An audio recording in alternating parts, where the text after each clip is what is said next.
What's up guys, Skyracer here, and first of all, normally I'm a German YouTuber, but today I decided that I will upload every video in English too, so all of my English viewers can watch and understand me.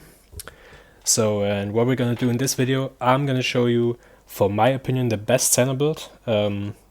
It's the build that I'm gonna use in 2K20, and it will be focused on post scoring.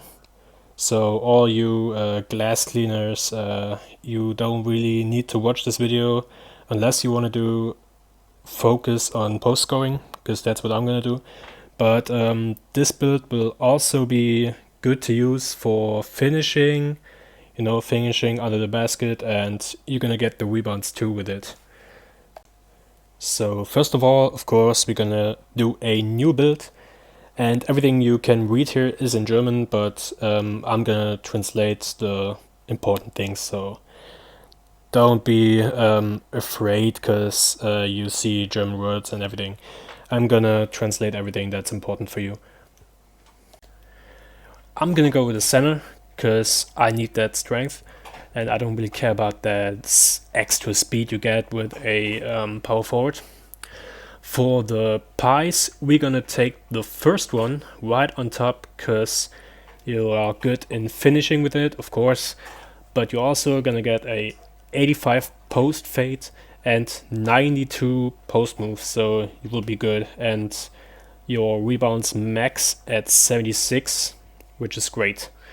For the second pie, I don't know what I took. I think, yeah, I took this one because it's 60 speed and 95 strength, which is pretty good. And for the potential, I tried everything out, so you can trust me with the attributes I'm doing right here. When you do it just like I've been doing it, you're gonna get the most badges you can possibly get with this build. You see, I'm taking stuff away because I have done this build before and tested out everything, and now I'm recreating it to show it to you. As you can see, we maxed out our post fade, our post moves, and we're gonna max out the most important things in finishing. Of course, you can go with the hook shot, but I'm not really a hook shot guy. I rarely use them, so I left that. I did a little bit in passing and ball handling so I can get these 10 badges, you'll see. And of course, defense in the paint will be maxed. Perimeter defense, not so much, I think. Yeah, but you won't be defending guards at the top unless you're playing twos and you've been forced to switch, or you're playing on the ones court. But of course, we're gonna max out our rebounding and blocking. So you get 18 badges in finishing, 6 in jump shot, 10 in playmaking, and 12 in defensive and rebounding, which is the most amount of badges you can get with this build. You don't really need so much playmaking badges, but if you can get them, you're gonna do them, of course. Body type doesn't matter; it has no effect on your player.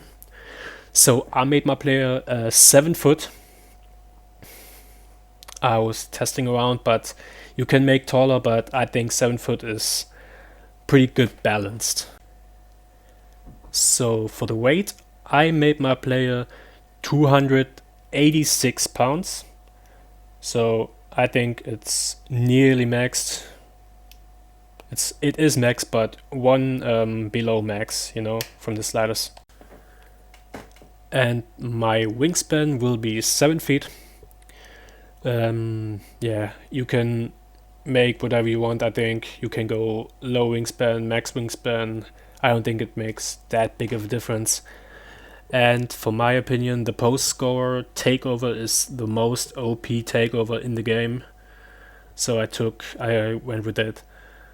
Your player will be called Paint Beast, which is a pretty cool name for a player, for archetype, I think. So yeah.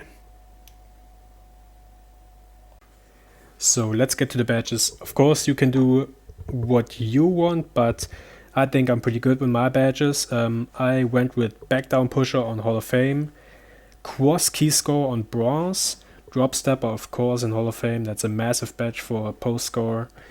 I went with Lob City Finisher in Silver, Contact Finisher on Gold, Consistent Finisher on Bronze, but I don't really need this badge, but I had this point left. And I went with Pick and Roller on Bronze and Putback Boss on Silver. As I said, you can change this up, but I think I will be pretty good with them. To shooting, of course, Deep Fades on Gold. Then I took Hot Zone Hunter on Silver, because as a center I think I will have my hot zone in the paint and that badge will help me pretty much. And then I went with Tireless Score on Bronze, but I think I'm gonna change this to Deadeye. So I would rather go with Deadeye. For the playmaking badges, I went with Unpluckable on Gold, Post Spin Technician of course in Gold, and Brick Starter on Gold. And then I took Dream Shake on Bronze because I had 1 point left, but I don't think that badge will do anything for you in Park, because Park players won't fall for it, but I think it could be important for my career maybe. For our defensive and rebounding badges, I have Box on Gold, Rebound Chaser on Gold, Post Move Lockdown on Silver, Brick Wall of course on Gold, and I went with Worm on Bronze because I don't think I will have problems to box my guys out, so I won't need Worm. Yeah, and I think you can use Intimidator. That could be a really good badge, but we don't really know how good it will be, so I wasn't going with it. So now we're finished with our player. Now I have a couple clips what I did with him in one game. It wasn't the best game, but I think it shows you that we're gonna have a pretty good build. Have fun with it and bye.